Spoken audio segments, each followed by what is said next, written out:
Sir काय सांगाल तुम्ही आज दीपक भाऊंची भेट घेतलेली आहे आणि एक डॉक्टर म्हणून सुद्धा तुम्ही त्यांच्या प्रकृतीची तपासणी केलेली आहे. मी तपासणी केल्यानंतर दीपक भाऊंचे ब्लड प्रेशर हे बॉर्डरलाईन आहे 110/70 मिलीमीटर ऑफ मर्क्युरी आणि हृदयाच्या गतीचा वेग किंवा हृदयाचे ठोके हे पर मिनिट 110च्या आसपास आहेत. असं बघता वैद्यकीय शास्त्रानुसार दीपक भाऊंच्या शरीरातलं पाणी कमी होताना दिसते आणि त्याच कारणाने बॉर्डरलाईन ब्लड प्रेशर आणि हार्ट रेट हा चढत्या क्रमाने दिसतो आहे. आज 9वा दिवस आहे उपोषणाचा, तर शासन याची दखल घेईल. संवेदनशील शासन आहे.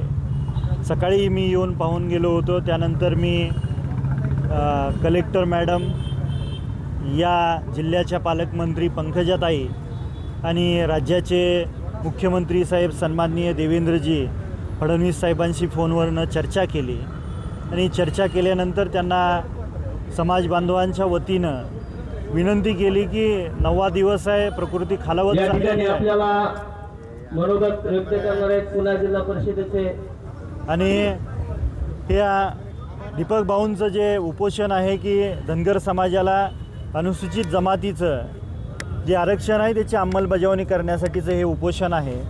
तर मुख्यमंत्री साहेबांनी सांगितलेलं आहे की लवकरात लवकर शासनाचं शिष्टमंडळ येईल, दीपक भाऊंच्या या उपोषणाच्या स्थळी भेट देतील आणि त्यांच्या मागण्या समजून घेऊन त्यावर हे राज्य सरकार लवकरात लवकर मार्ग काढेल. निश्चितपणे शासन संवेदनशील आहे आणि त्यांनी जर लवकर दखल नाही घेतली तर दीपक भाऊंच्या प्रकृती अजून खालावत जाईल. आणि काल लाखोच्या संख्येनं दीपक भाऊंच्या नेतृत्वाखाली या जालना शहरामध्ये धनगर समाज बांधव आणि भगिनी उपस्थित राहिल्या.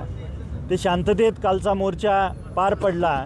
पण लवकर जर याची दखल नाही घेतली तर बांधव हे शांत बसणार नाहीत. याची जाणीवसुद्धा शासनाला असणं गरजेचं आहे, सरकारला असणं गरजेचं आहे असं मला वाटतं. साहेब, तुम्ही दोन धनगर समाजाचे 2 आमदार उत्तमराव जानकर आणि तुमच्या दोघात काही विचार झाला का? सरकारला काही सांगायचं आहे का बाबा हे किती दिवस चालू ठेवायचं, असं काही झालं आहे का?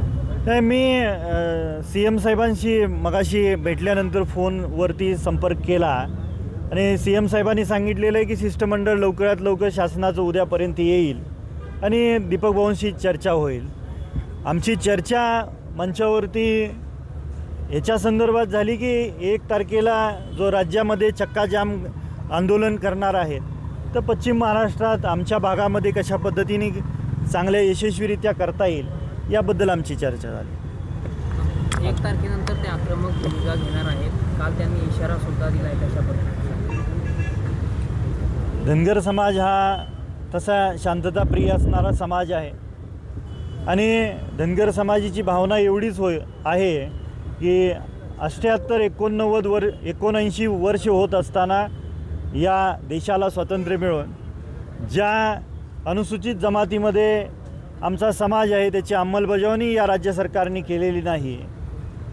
इतर राज्यांमध्ये हा आमचा समाज अनुसूचित जमाती प्रवर्गात मोडला जातो आणि इतक्या आज 15वी विधानसभेचं सरकार चालू आहे आणि आजच्या घडीला तरी या सरकारने लवकरात लवकर त्याची अंमलबजावणी करावी आणि केंद्र सरकारकडे त्याचा पाठपुरावा करावा. आणि जर समजा अन्याय होतच असेल तर शेवटी समाजातले जे काही वंचित घटक आहेत त्यांच्यावर होत असलेला अन्याय हे समाज बांधव कदापि सहन करणार नाहीत. तर शासनाला आपल्या माध्यमातून एवढीच विनंती आहे की निश्चितपणे लवकरात लवकर आपण याच्यावरती मार्ग काढावा. एक लिमिट संपल्यानंतर प्रत्येक माणूस हा शांतता सोडून वेगळा विचार करण्याच्या मूडमध्ये असतो आणि निश्चितपणे शासन हे संवेदनशील आहे. मला वाटेल उद्यापर्यंत राज्य सरकारचं शिष्टमंडळ दीपक भाऊंना भेटायला येईल.